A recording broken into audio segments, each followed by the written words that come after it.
going to now take the opportunity to ask each of you one particular question based on your backgrounds, as you've just told me.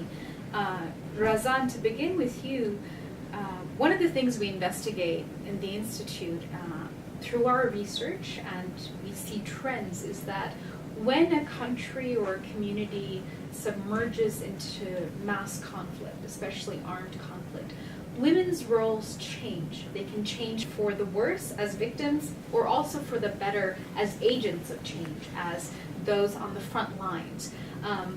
In your experience in Homs and in Syria in the last 2 years, how have women's roles changed? What are women doing differently that they weren't doing that's furthering the movement? But also, can you tell us a little bit about the experiences with women that we don't necessarily see in the media? First, I really shocked from Syrian women. I shocked and surprised from the courageous of their role inside this revolution. It's not an easy revolution. It's very complicated. You can see women in different parts now, in media, in humanitarian aid, in politics. Now they try to prove themselves in politics. Even we don't have any experience, we don't have any background how to participate in politics, how to work with people from from different countries. They try to work everything they can. We didn't have this experience before. We didn't have any strategy to work, but we work by ourselves. We learn from ourselves, from the other women inside Syria.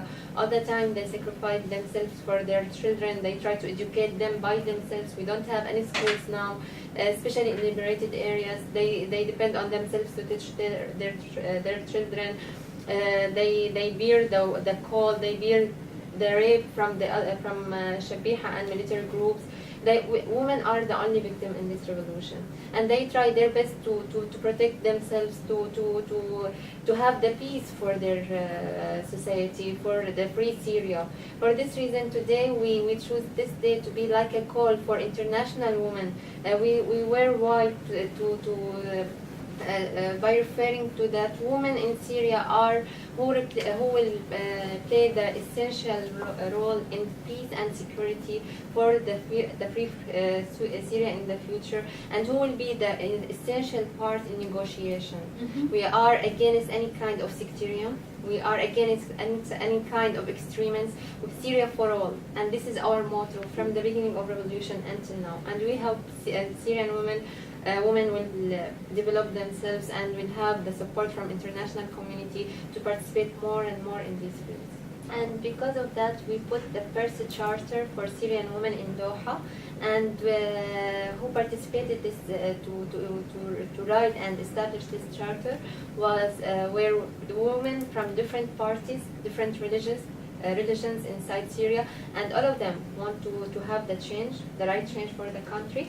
We don't care about any kind of politics. We don't care about any sectarian inside Syria, because we didn't used to think about these issues. We care only about how to have the first step toward democracy, how to have secular country which have all parties and Syria for all. The other thing that I'm picking up as I listen to you is that when you're uniting behind this common goal, as you say, it's not just about empowering women, it's about a much larger agenda for the country, as you said, for democracy and for peace. Maria, to move to you now, how have you leveraged your website and social media as a tool to affect the kind of political change that you'd like to see happen in Ukraine? How have you harnessed these tools, and what can you tell other women like yourselves around the world who are also trying to get similar messages out? What can they learn from your experience? I should first of all say that the right to participate in political life is one of the rights that is not restricted but not fully used by Ukrainian women. Mm-hmm. And the potential of half of the population is not fully used. Like in our parliament, we have only 10% of women parliamentarians, and in the local councils, like in the regions, not to say just about villages, we have also the representation of about 20, a bit more of the percentage of women. And one of the reasons why women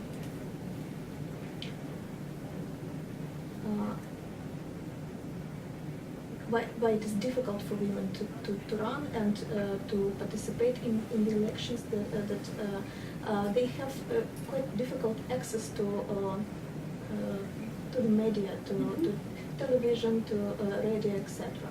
And this is because of the resources. They have not enough to pay for the advertisement or to pay for participation in these TV shows during the elections, which is actually not always free. And at this moment, women should consider other resources and other techniques that are available and are free of charge, or at least not so costly and also time effective for women. When they know about these techniques like social media, blogging, using different internet technologies, they would be able to access to broader auditory to their to people that they target to, and to be able to present their activity, their position, and to be well known thanks to it. And this is, I believe, something that would help us in the future to be more successful in the running and better represented with our interest at the level of decision making. And that's why we learn ourselves how to be effective in using these new technologies, and encourage women who have the ambitions to run, to participate in political life, to be more active in this new technological development. It's interesting to me because what I hear you saying is even when women don't necessarily have access to resources, there are alternative mechanisms, and with a little bit of creativity, it's still possible to participate, and that's really what you're trying to get the message out about. Are you seeing a difference? I mean, through the work that you're doing, through the advocacy and the mobilizing and the support and the knowledge that you're providing, do you see some successes of women being able to enter the conversation and also raise topics that otherwise wouldn't be raised at the highest political levels? What I often hear in my work in communication with women at different levels is that the issue of women's rights and the issue of gender equality is not so popular, and media are very neglected about highlighting these issues. This is, I think it's not fully true, and I believe that it's just us who should be more skillful in presenting the issue as such that it catch the attention of the journalists, of the media, and be highlighted. What we tried to do during the last elections in 2012 to monitor the situation of women, of their campaigns,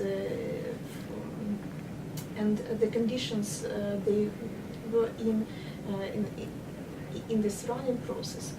And we always try to highlight each small finding that we had in this monitoring, like how many women are on the list of the parties, how many women are among the candidates in the regions, how political parties' programs highlight the issue of gender equality. When we did the analysis at each stage, we did some press releases and inform public of this information. And this is actually one of the success of this work was that the issue became on the agenda of the media, and by the day of the election, many journalists asked us for comments, for interviews, and even without us, they did themselves highlight the issue of women's participation in the elections. And this is, I believe, one of the examples of how, with small resources, we can do quite a good things for women participation. Great, thank you. Selima, now to focus on your work with the BWCCI. When did you first recognize the potential of the organization to serve as a vehicle for political and economic change? In other words, of course, as you mentioned previously, economic empowerment, access to finance, access to markets is a large part of what your work is. But as you said, it's only the first step. It's the beginning of the story. Can you tell me a little bit more about how the organization has entered the political foray to elevate the status of women, and also how you've addressed other issues such as, women's political rights, sexual harassment, discrimination against women, labor conditions. Can you tell us a little bit about, what techniques you've used? Yeah. First, as I said, being an entrepreneur, seeing my own life, who started very young, and married, and also being a mother, was studying. So for me was that the entrepreneurship is one of the vehicle of flexibility, and where I found that there are also many women like me who were married very young age, but couldn't finish studies or couldn't get involved into the economic arena. And entrepreneurship is something which you don't need a degree, where and you can start anytime. Your job time is not limited. When you are in a formal, you pay taxes, you pay VAT, then you become a sort of a resource for the country also, and you can also make accountable to the government and other community. So that is the reason I thought that I should, with my expertise, I should form a chamber of commerce for women, because there were many male-dominated chamber of commerce who were doing nothing for the women entrepreneur. So that was my main cause for forming the Women's Chamber of Commerce. So Women's Chamber actually has given a platform for women entrepreneurs to activate, assimilate, and organize to grow their enterprises. For me, seeing the political arena, why I would like to mix the economic and political thing, because I think we need policies in favor for women's development, and these can always happen when there will be a political will. And with the political will, actually, we can have more if we have more women into the political arena, because ultimately they are the people who will give policies. They are the people who will advocate for women's development. So I thought, why I should not work for the women entrepreneurs, because businessmen are coming into politics, and then why not women entrepreneurs or businesswomen should not come into politics? And I found that lots of our members are interested into politics, but they don't know how to articulate it. They don't know how to actually take their agendas on, or how to negotiate with the male counterpart. So when I got the opportunity from Women's Democracy Network through Women's Leadership School, I was so thrilled and excited. I took the training myself so that I can train others. And through that process, I found the whole, within 2.5 days training, the transformation is huge. I think that is important to inform the whole world that we women, we need capacity building program, we need a skill development program, we need lots of exposure, because we are always into a boundary. We don't see the world, but the world is so beautiful. And as we today talk about peace, we talk about security, it is we women who know the beautiful world. They should know that world is so beautiful. here the people of the world love each other, respect each other, want to support each other. But when I don't know the world, I can have misunderstanding about other part of the world. So bringing women into the mainstream arena, connecting women around the world, around the globe, that will give a woman who is a mother to teach her child that the world is very beautiful and we love each other. It doesn't mean who is Muslim, who is Hindu, who is Christian or white or black. Doesn't mean. I am here today sitting in Washington DC, and I have friends all over the world. When I was receiving the award, Kirkpatrick Award, my friend from Toronto, my friend from USA, my friend from so many parts of the world was more happy than myself. So you can see that, when you are coming out of your arena, out of your that small bottle, you can see that the world loves you, and that gives you a comfort, a satisfaction, a proud, and also a message to your children that love each other. And I think empowerment is certain things that which gives everything above frustration, above sadness, above hating each other. Because when you are empowered, you feel so happy, you feel so comfort, you have so much peace in your heart, in your life, and so that peace can be spread. So I think the empowerment for women is so important, because if you are not secured, if you don't have peace, then how can you spread that peace and security to your children? So bringing peace, bringing security is very important for seeing more women are empowered. And I believe that economic empowerment is one of the main tool for bringing peace and security. Great. I did want to congratulate you on receiving the Jean Kirkpatrick Award. What a wonderful recognition of your endeavors. I remember that I worked in a cyclone-affected area. She was a widow, and we gave her some cattle goods, like a small calves. When the cow actually have given birth to another calves, and she was producing milk, and she was selling this milk. And she said to me, I never knew that I can earn money.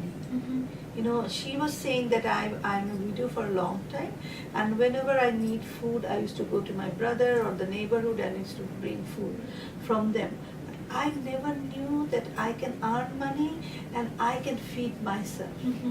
So that is the empowerment, and that is the happy face.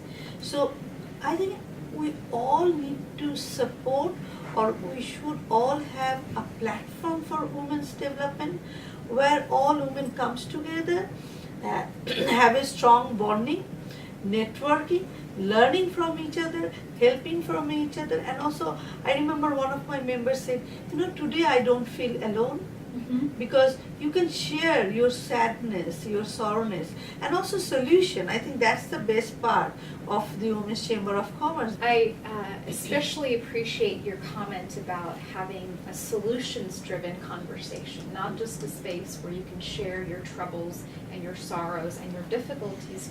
I just want to Sure. make a comment. In all my policy advocacy, in all my work, I never blamed anyone.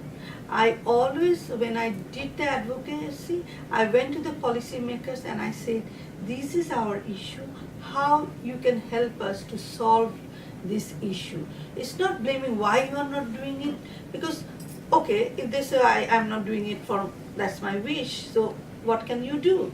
But it's a better way to say, please, how you can help us, and also giving them an idea that if you bring and solve this issue, then the country is going to be benefited.